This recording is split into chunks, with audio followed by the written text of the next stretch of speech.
ungejijua ukibeba mimba uwezi kutembea, ungeangalia wa kuzaa naye.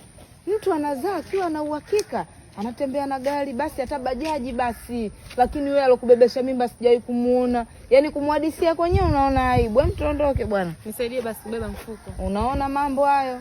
Mfuko gani wa kukushinda kubeba unajiendekeza wewe? Yaani wewe huwezi kufanya kila kitu, yani ujiwezi ujimudu umekaa hivi. Hivi wewe hata wewe mtoto ukimzaa simtanuka mazi. Leta huo mfuko bwana. Leta.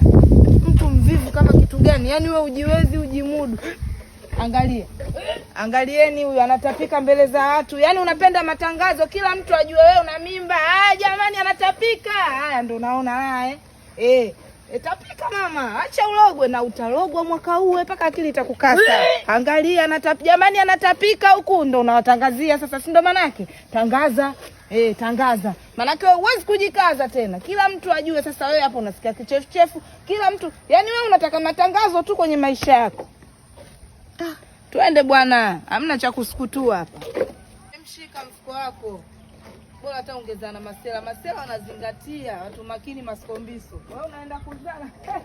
Umeona mtu kavaa saa 200 tu umempenda. Watu wanawake zao, wanaume washawaiwa siku hizi. Kila mwanaume ashawaiwa toka enzi zile. Tuondoke.